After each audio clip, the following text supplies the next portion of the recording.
Hello, everyone, and welcome to our third Devstream, where we're going to be diving deep into the heart of everything about our game, sharing exclusive updates, addressing the pressing issues our community now faces. I'm Verret, your host for today and one of the owners of the game. Today I'm here with three incredibly talented individuals from our team. Dice, who helps manage the entire development team. Hello, my name is everyone, Dice. and welcome to our third Devstream. Apologies. Hello, everybody. My name is Dice. I do manage the development team. Yes, and I'm glad to be here. We're glad to have you, Dice. Jonathan, whom is one of our very talented modelers. Hello, my name's Jonathan. And Zeal, who helps code on the game. Namely Kaiju specifically. Yeah, what's up? I am the resident Portuguese man. Hello. Each of us has a unique perspective of development to bring to the table today, and we're thrilled to share with you what we've been working on. Before we start our first segment on the development of MG21, we wanted to give some updates on the current situation, which I'm sure you're all aware of. Progress is currently being made on the licensing front. We have ongoing communications with Toho to ensure the game's return.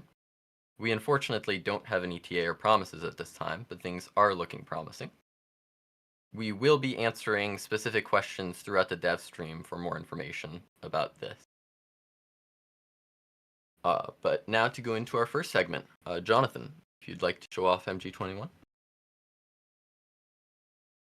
Sure.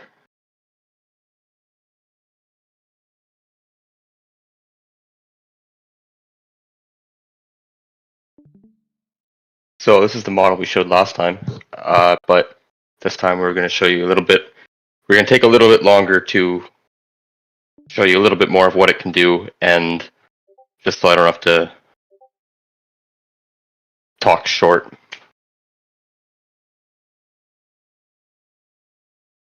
So I guess I should go into this, Barrett? Yeah, go ahead. All right. So if you've seen the last stream, I'm going to go over some of the similar stuff that we did last time, just for the people that weren't there, and because some of the clips were a bit shorter. So this is our MG21 model, or the remodel for it, rather. And for this, we've basically done everything we can to make him incredibly movie accurate, both in how he looks, so you can see there's quite a good level of detail on him, as well as how he moves. He's got a lot of mechanical functions, and little missile pods and things like that that can open up on him. And so I'm just going to start showing off some of that. So let me put him in a different pose here. Where's his rest? Okay.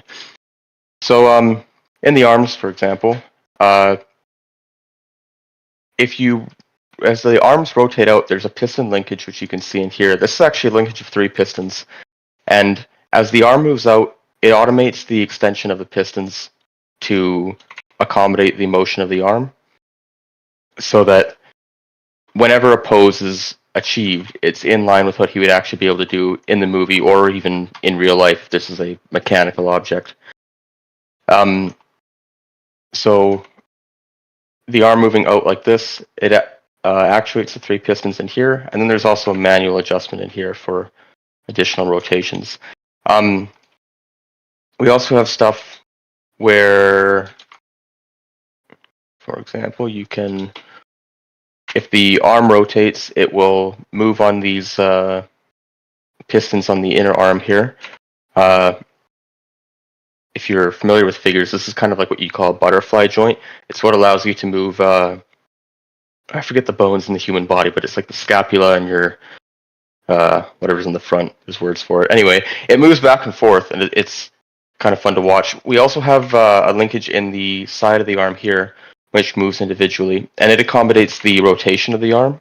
So for most Roblox models, if you wanted to rotate the arm outward, like this, without rotating this part outwards, well, you couldn't do that, but this allows us to have a full mechanical linkage where it rotates in the correct ways. Then in the that is a lot of stuff. Let me hide some of that. In the elbow, there are, I think, 4 moving panels here, built to kind of allow flexibility, but also make him feel a little bit alive. So, in the elbow, this part here it moves in and out, so that as he moves his arm up, it won't clip, and he has a greater range of movement. He's got a he's got a bicep flex in this panel here, as well as a tricep flex at the back. And then also when you move the arm in here, underneath the missile launcher, there's a panel that hold on, let me open that. There we go. This panel moves to cover the inside of the pistons like a shoulder guard. As for some of the weapons on his arms, we have on the shoulder pads, he has his hidden rocket launchers that he has in the movie, so these flip up. Can launch missiles out of those.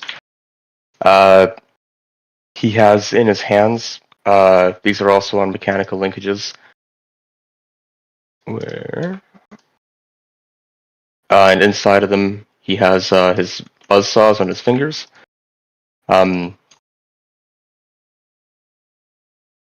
then more in the neck area, or around the head, he has a number of linkages that allow for the kind of a breathing motion. So as he moves his neck forward and back, his chest will lift up, and it sort of looks like he's inhaling, I suppose, in the way that the your rib cage can expand.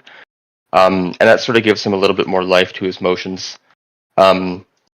It should be pretty cool to see in game. He's also got this running throughout his abdomen, where let me just set that right, where the panels on his abdomen will stretch outward like an accordion, and it's all to make it seem a little bit more alive as a character.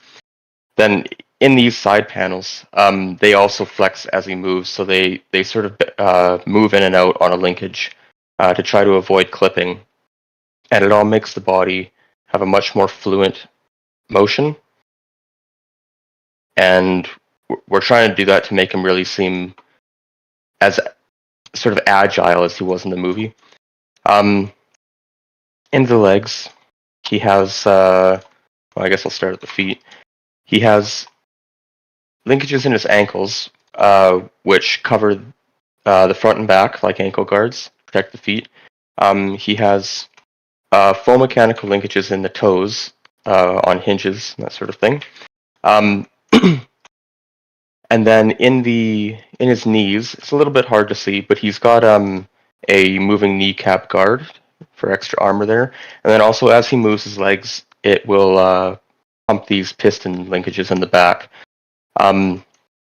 Another big thing we can do is all of the pistons move around naturally in his inner leg. And so you can see as we're moving this, they extend all on their own accord. And there's even little pistons put all the way back up and here, just where his tail mounts to him. So there's a lot of pistons working in there to move his legs around. And as they move around, you can see that there's these linkages in the knee pad that are bending in and out. And we can also manually adjust the slide and the extension of the pistons. But it should all prove for create some very fluid motion. We've also got a ton of opening panels. For example, in his abdomen here, these can be open for the effect of the missiles launching. And then I guess I'll just show off sort of a exploded view here, where you can see kind of the level of the extent we went to make all of his parts move. So there's actually a lot more parts in him than this, but this is some of the build we have to do for the model to make all the parts function. Next thing I'll show you is the transformation of his weapons. Let's increase that. So his tail can transform from the drill, or to the drill, sorry, from the regular tail. But also his he has the rockets in his back,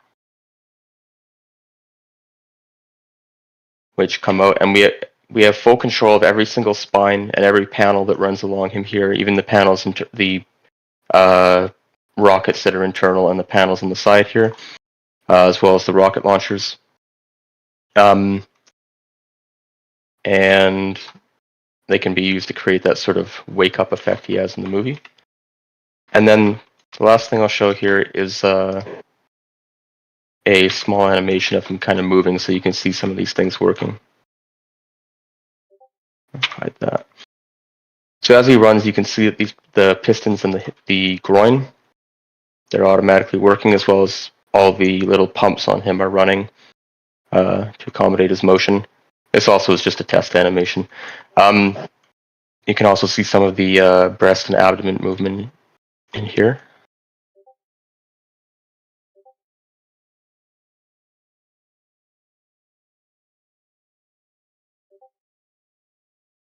And if I bring up the whole skeleton here, you can kind of see the number of bones required to make something like this function. And there's actually a lot more kind of going on behind the scenes as well. But it should be something pretty cool to see in game. I think it's the first character of this level of mechanical function.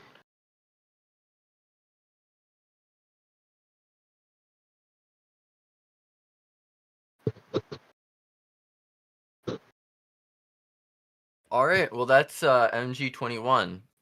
Later in the dev stream, we will be answering questions live. So if you have any of them, you can go over to the dev's question channel in our Discord and submit questions that you have there. As for now, we're now going to be going over to another thing that we're showing off, which is going to be Zeal talking about Biolante's development. Yo. So let me just get everything set up for you guys. So something I actually hear about quite a lot is a lot of people who are actually really in the, or let's say the inner workings of the game. And let me set this up real quick. There we go. A lot of people who are more interested in more of the inner workings of the game. A lot of people who are maybe getting into computer science or game development. And a lot of them talk to me and they're like, hey, so like, how do things work? What is your experience with Kaiju Universe? How do you make things, right? And I actually wanted to use Biolante as an example to not just talk about our game design process, but also talk about the job as a whole. I think Biolante is an incredibly awesome kaiju. I love her design. I love her story. Most importantly, I think for me, I actually really loved working on her. So right now, I am screen sharing the development build of Kaiju Universe, which I think will be a nice change of pace. And I wanted to talk about a lot of the design considerations we had when making this kaiju, especially in the gameplay side of things. Most of all, I wanted to talk about something in particular that you guys are probably going to see coming. The ability, the little tentacle guys. So when Dice went to me and he said, oh yeah, so Biolante's ability is that he's going to summon like 4 dudes that are going to hit enemies. I almost had a heart attack. I was not prepared. And as you know, this is the first instance of an AI in Kaiju Universe, and it was basically thrown onto me. Like when I got the Kaiju, we had a lot of time to develop the Kaiju, so time wasn't the issue. It was just, it was a challenge, and I like challenges. And so a lot of time and thought went into making these. And I like to go over how they work. So right now, we can say that your kaiju, your individual kaiju, that's basically a script they run off of. You can simplify it to that much. Whenever you spawn a tentacle, these tentacles are linked to you. If you die, we want them to despawn. We don't want to make it so that you can like kill a Biolante and then his little dudes are going to stay. That would just be really annoying and kind of ridiculous. So these tentacle guys are also going to be linked to your own kaiju. They are linked to your own scripts, and that makes it so that whenever you die, their script also dies. And they work essentially on a different thread than your main kaiju. So whenever I do an attack, this is running on, you can say, the main thread for this kaiju. This means that anything else that this kaiju is doing is basically going to stop and run whatever attack you're using. Because of this, if we had the V ability running on the same thread as the main kaiju, you will not be able to use anything really while these tentacles are still up, because they're going to be searching for new kaijus to attack, and they're going to be attacking, and they're going to be doing all of their complicated stuff, and it's going to be a really big problem. So what they do instead is they each have their own little part of their server dedicated entirely to them, which will run their AI. Their AI is actually really simple, and it was definitely the easiest part of making them. They basically have a range of like 60 meters. It's about as long as their animation goes, where they will detect any kaijus that wander in. They will not attack buildings, as you can see here, and they will just stand by and check out any kaijus that they might be seeing. And if someone is within range, then they'll just attack. They will face towards them, and they will do their little attack animation. There is a lot of vector maps regarding that. There's a lot of facing them to turn the kaiju in the right way and making it look smooth and making it look nice, and doing it so that you can both see it smoothly and the other player can see it smoothly. And it's a really big pain. But I think the end result was pretty cool. And so that's how these tentacles are going to work. But one of the unexpected issues that we actually had was, how do you spawn them? You're spawning 4 tentacles, right? These the little guys. One of the original ideas was actually to have these little guys completely disconnect. So whenever you use the V ability, these guys weren't going to be attached to you anymore. They were going to detach, I guess, and pop up somewhere else. I brought this up to Dice, and he said, "No, we're not doing that because she uses these tentacles to move, and she would be a cripple, and that would not be very fun to play." But still, there is a big problem. Which is, for example, let's go over here to the basin of Tokyo, right? Let's say, what if I'm fighting over here, and you can't use them underwater? But what if I don't know, jump out of the water real quick, and for like this split second before you get put back into the water, I use the tentacles ability. Now, I can do that, and it does absolutely nothing. And the reason for that is because that is something we definitely had to prevent.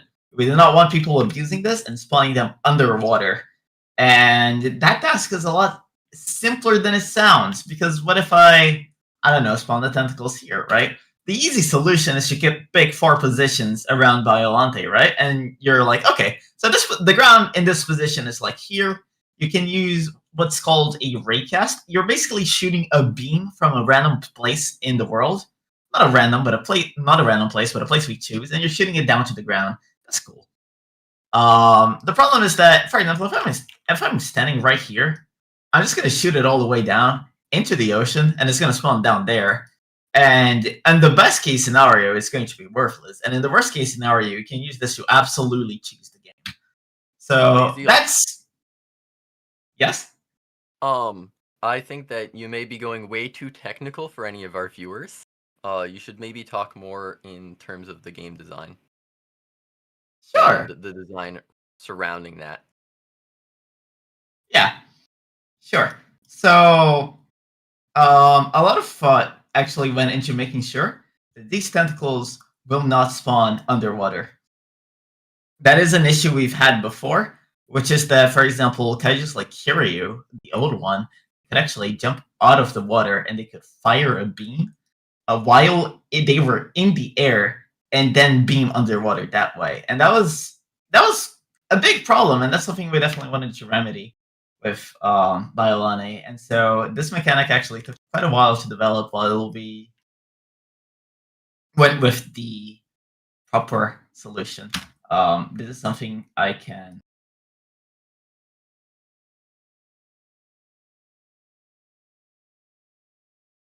sorry, this is something I can talk about later.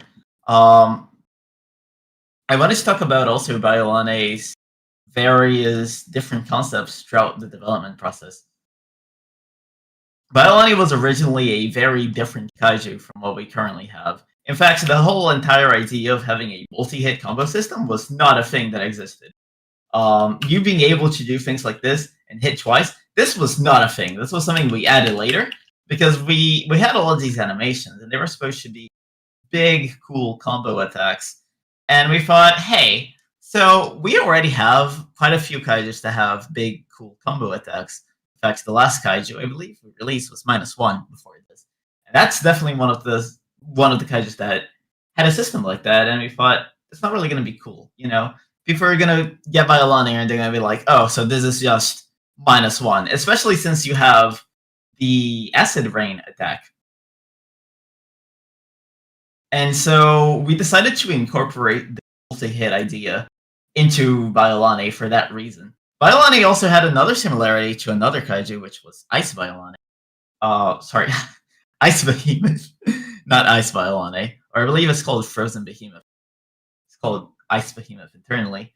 As you might know, Frozen Behemoth has an ice garden he can stand around in, and by standing around his ice garden, he gets like crazy regeneration. The whole idea is that he's a zoner kaiju. He puts down his ice garden and he sits in it, and anyone that comes close, he'll be able to kill no problem. The original idea from Biolani was having it so that when multi-burst, this acid cloud that was resulting from that resulted from the attack, it actually made you gain parasitic link effect from Mudo Prime. It was originally not toxin, and it was in fact parasitic link. So not only would it deal a lot of damage, it would also seep health. And just like Mudo Prime, this parasitic link would stack, and you will progressively gain more and more health regen. Eventually, we realized that's a little insane to boost that. We thought, hey, this is not going to work with this kaiju. This is too powerful. Biolani is already such a tanky woman, you know? It's such a tanky, I guess plant. We don't want to do that. So let's make it toxin instead. Let's make it purely a damage attack. And it also stacks back then, and we removed the stacking because it was just way too powerful with the balancing.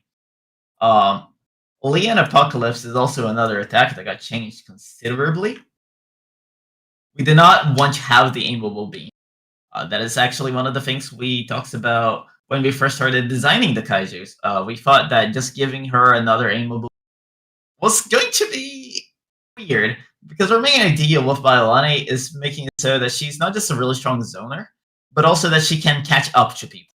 The main problem with zoner kaijus we have is that they can settle down real good and they are very bulky. But once they do that, it's going to be a really big problem.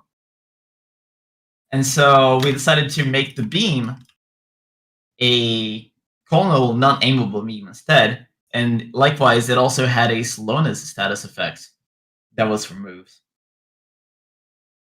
And that's something we had to take a lot of care about. A lot of things went into Biolani, and a lot of things went out of Biolani. Another thing that was scrapped, and this is the last thing I will be talking about with Biolani, before we move on to our other topics, is Biolani actually used to have a bar. The way this would work is you would build them up like other kaijus by simply attacking, and in this case, actually hitting other kaijus, maybe combo abilities. And this would give you a stacking buff of up to, I believe, 3 charges or something like that, which would buff up both of your acid attacks, or maybe perhaps even allow you to use your V ability. Eventually, we realized that it was just superfluous to the kaiju's design. That's also something we have to pay a lot of attention to. We've had a lot of mechanics that I think the community thought was a bit over the top. Even if they added depth to the kaiju, they didn't really fit in too well. And that's one of the things we've been paying a lot of attention to. We realized that this mechanic did not add anything to kaiju, and so it was just completely removed. And yeah, those are some of the things I wanted to talk about with Biolani. And I'm going to pass it on to Barrett now. All right. Well, that was a very good talk on Biolante, Zeal. So for now, we're going to be taking a 1 to 2 minute intermission, and when we get back, me and Zeal are going to be talking about balancing throughout the game, and how we do it, and everything around that.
Hello, everyone, and we are back. So now we're going to be talking a bit more about balancing and how we do it, what's it about, what does it actually mean to balance a kaiju, what we try to aim for, and what our general goals are when balancing a kaiju and looking for kaijus to balance. On the surface, this may seem like an easy thing. Nerf whatever's OP, buff whatever's too weak. But it can actually be very, very difficult, especially when a lot of our characters don't have a basis in the game. Because many people think that a kaiju should have a very different balancing, right? And when two people think, for example, Burning Godzilla is my perfect example. Because in the movies, he shows incredible feats where his infinite burning heat ray is said to be able to get stronger every single time he uses it, which means it can get infinitely strong. We have to contrast that with reality, which means people are going to follow along a spectrum and we're not going to be exactly sure of where it should fall. So we're going to kind of go over our tools and methodology to show exactly how we determine that and what we consider balanced and how we try to do that the best that we can. So Zeal, if you'd like to show off the rebalance panel. Yeah. So one of our main tools regarding balancing is what we call the rebalance. This white box you see right here is what we call the rebalance panel. This is a very nifty tool made that allows us to dynamically see and adjust all of the stats for a given time. You can see all of the timings, you can see the cooldowns, the durations of every attack, the range. There's some other miscellaneous things for fixing up attacks, which helps a lot during development. There's obviously the damage, you have knockback, and this is one of our primary tools for rebalancing. An issue we had before is that we rebalanced a lot via testing. Something we really like to do is grab a lot of members of the community that are very experienced with the game They are very good at the game. They're very good at combat. They're very familiar with the game. They're familiar with our views of the game. And we grab them. And what we do is we set up basically arena matches, sort of. And we have them, say, take a specific kaiju and fight each other with it. And an issue we had is that if a kaiju is way too weak or way too strong, we would have to pause the testing, go on Roblox Studio, go to the stats script, change whatever they had to be changed, close the testing place, publish the. It's a whole thing. And so we decided to instead make the panel. The way the panel works is really simple. Let's say I want to change the base health of Biolani. I can just go right here. Let's say I want to give it 250 more health. I type it right there, click apply edits, and I will be respawned with a Biolani with 250 more health. And this is definitely one of the main tools we use for testing and balancing, sorry.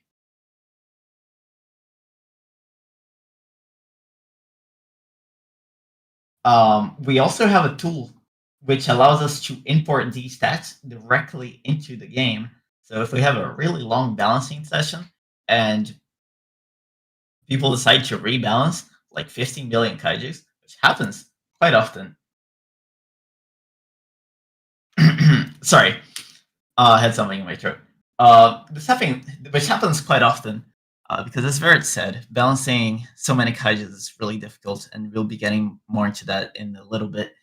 What this allows us to do is you can basically copy this code right here, and they send it to us, and we have a utility tool which we can just paste this code in, and it will immediately just automatically replace all of the stats that they changed.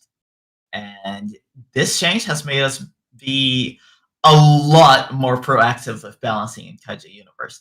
This has allowed us to do these massive rebalance waves that we have been seeing for the past few months, I believe.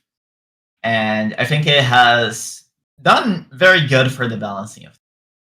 I know that some kaijus aren't balanced perfectly, but a tool like this is, I think, incredibly important. Verit, I would actually like to ask for your help too in speaking about the difficulties that come with balancing 70 kaijus, over 70 kaijus at this point. Right. So as we said before, it's very, very difficult to get everything into exactly the right spot, because the first thing that we try to do is determine exactly where something is supposed to be balanced. And then once we've determined like where do we exactly want this to sit, we determine the price based off that, and then we determine the rest. And a lot of factors are very changeable. Like for example, if you double something's price, we'll likely have to increase the power to match it so that it's worth it to get in the game's long run. And there are many factors like this: the strength, the balancing, the way that it plays. Something that also has to be considered is how difficult is it to play, because we purposely have some kaijus like Thermo, which has a button where you can click and it's haha big blast Thermo. And then we have some kaijus that are extremely complex, like Eva or -1, where it takes a lot more concentration to get that to run. And some people want the big Thermo blast button, and some people want to be able to have a very comprehensive fighting experience. And we want to be able to facilitate that for everyone. So that is a big thing that we also have to put into consideration every single time we balance.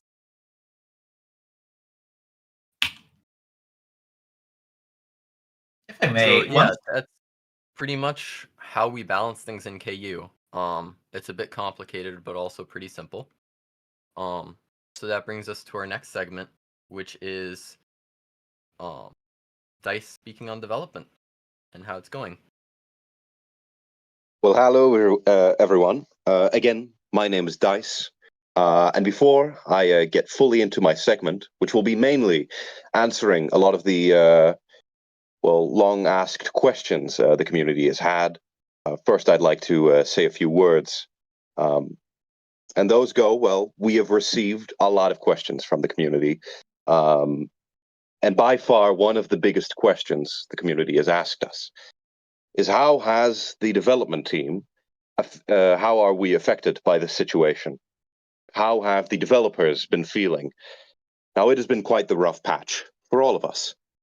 Still, I'm happy to say we stand strong. Most of that is because in these last few days, I have witnessed a community unlike any I have seen before.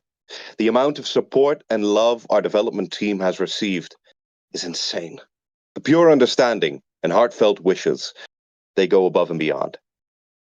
Now, there has been a fair bit of doubt and fear too. And you ask, how do we respond to that? I have one thing to say. The development team has one thing to say. PG has one thing to say. We stand strong, even in these asking times. We will weather the storm, as we always do. We will not give up. It is not within our nature. And we will prosper whatever the outcome is, or whatever the cost may be. We stand strong. We will weather the storm. Our development team, to those curious,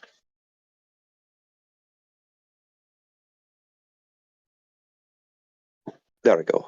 Our development team remains fully operational and unwavering throughout our troubles. That is only, as I said, boosted by your support and love. We appreciate your patronage, but more than anything, your passion for our game. Thank you, thank you, thank you from all of us. The development team, the staff team, all of us. Thank you. We will stand strong, and it is all because of you, our community, to thank. Now enough of that, on to some actual questions. And now one of our first questions is, what are the developers actually doing right now? A lot of that currently is preparations for the new era that is about to break. Of course, a lot of things have been changing with recent events. We are making sure that we are fully operational when we get back on track. Another question necessarily is not about development. It's about these dev streams. And it's if dev streams will have teasers all of the time. Now, with this, I would say no promises, but we'll try. Now about some actual kaiju facts.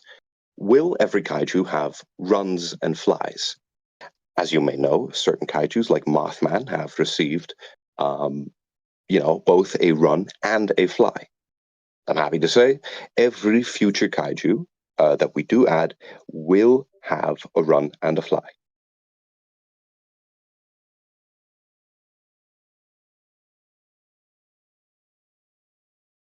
Are movesets for kaijus fully thought through? What about this? I would actually like to include Jonathan for a little bit, as he may also know a little bit about this. I don't want to say a lot about it, but we are improving on learning with each experience, and making sure that we know what the community wants and what they don't want. Jonathan, could you perhaps speak about how we gather some of this information on what people like to see in kaijus and what they don't? Well, generally speaking, it's boring to have about 3 attacks that do roughly the same thing. It makes kaijus very repetitive to play. I think kaiju and characters, whatever character they are more fun when each your move acts as an individual tool. So a lot more characters now have combos and things like that, but they also have, one move is a normal melee, one's an area of effect, one is something like a movement-based attack, one's a beam, and it's good if you can chain these together so you can use each of your tools for a specific situation and then pull out another one of your tools to combo with that. And we're trying to work more of that into the gameplay to make it a lot more entertaining and dynamic. Thank you, Jonathan. Another question right here, and this, I believe, is, if not the most asked question. If KU does not come back with a license, will we have other things? Now, I can't say a whole lot about this, sadly, not at this time. But what I can say, what I can assure everyone with, we have contingencies. We do. And I believe one of the last questions for this short segment will be, when KU is back up, because it will we continue updating consistently? This is something where I can definitely answer it saying, yes, we will continue updating consistently, and To the surprise, perhaps, of some people, we may even be more efficient in how many times, how much, and with which quality we actually do. Now, for the last question of this segment, what will the next teased kaiju be? Zeal, I believe this is a question for which I need you to answer. I don't know, Dice. So, on that question, on what the newest D's Kaiju will be, who could it be? We would actually like show you quite a silly little guy we have been working on for the past couple of times. We will introduce you to, or dear baby Godzilla. Let me clear the weather because this looks terrible. The weather, I mean, not him. He is adorable. I love him. I love this guy. This guy is the cutest thing I have ever seen in my life. Dice, would you like to talk about this new accessory that adorns? Yes, as you can see above his head, there is a small, tiny top hat. I am obliged to say this will not be present during the base Baby Godzilla, which you unlock. It may be unlocked either via any means like getting its level at a certain percentage, though currently it is undecided.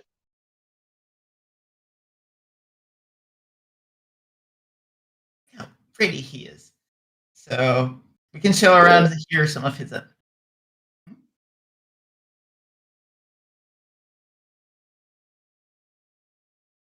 Sorry. We can show around here some of his animations. I should note we always base off the scripts of kaijus from other kaijus. It's just simpler. That way, I have been working on something that will allow us to not have to do this. For the time being, that's what we've been doing. He just ended up being Gabara. He will not be a Gabara clone. Don't worry about that. This is just a placeholder. This kaiju is still in development. And we can see here's a lot of his animations. I think the detail, especially on just the way he flows, is very beautiful. Dice, would you like to talk about some of the animating process, some of the things you thought about when this kaiju, and generally just directing it? Yes, now, one thing definitely about Baby Godzilla that was very important to us was that he is absolutely adorable, that he's cute.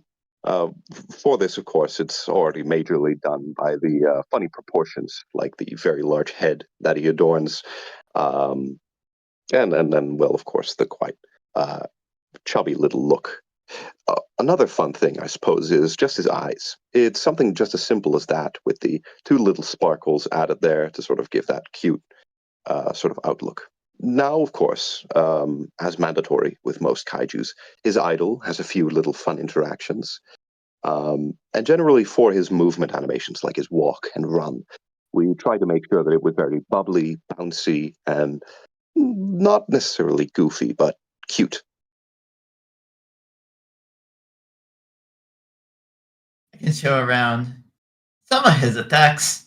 I will be leaving the bulk of them later. But one of his attacks that I really adore is his fifth attack, which consists of him pointing and laughing at you.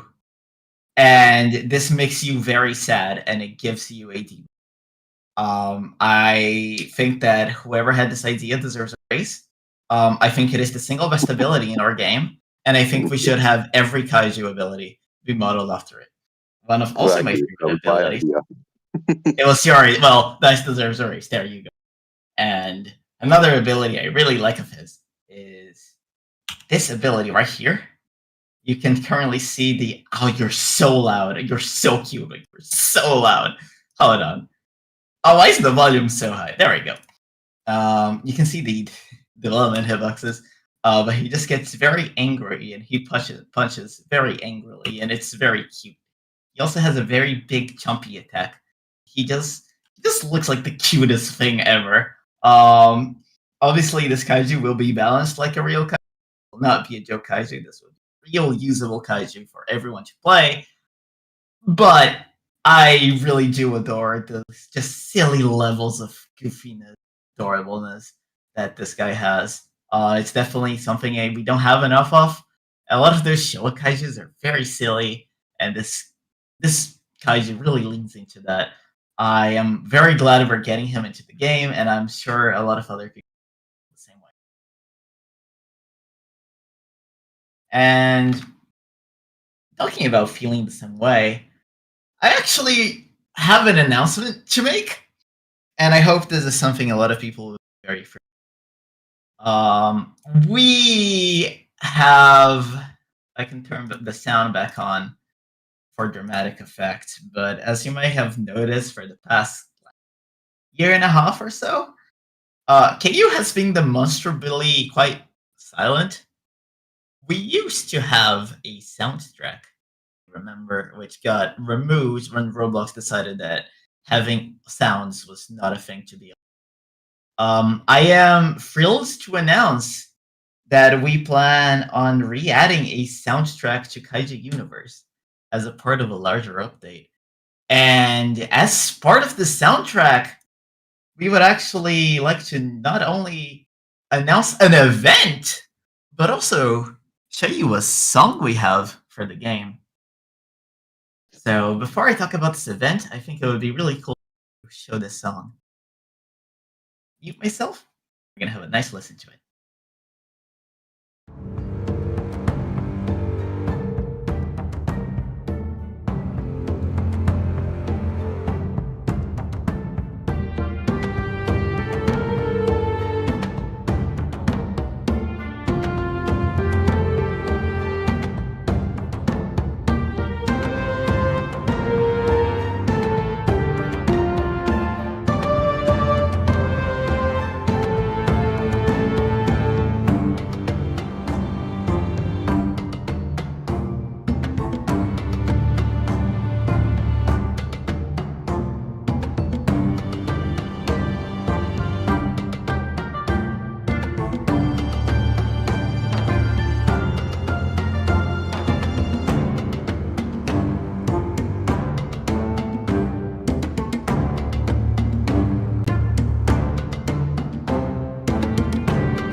And this song will be part of KU's official soundtrack. Yes. I would like again to announce the song will be part of KU's official soundtrack, and I would like to announce an opportunity for you part with the community to collaborate in KU's soundtrack. So Roblox, ever since the infamous Sound Apocalypse, has expanded their library with a wide variety. Oh. Sorry, I had a little technical problem. Of a wide variety of songs and music of various different genres. We will announce the event and its details in the coming days, but for now, what I can say is you will be able to submit whatever song you want on Roblox that you want to see in KU, and a lot of songs from the community might end up being chosen to be part of Kaiju Universe's soundtrack.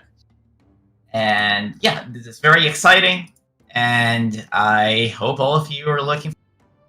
And before I leave off, one last thing to say is we are hiring for the soundtrack. If you are good at making songs, do keep an eye out for applications.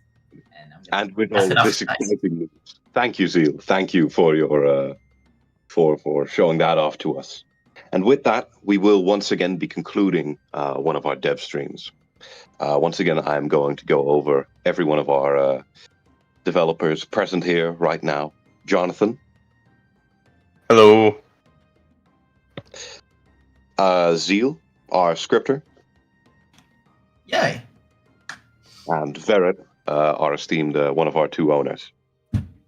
Hello. Thank you all for attending our dev stream. And once again, thank you all for your love and support that you have given PG. You do not go unnoticed, and we love you all for it.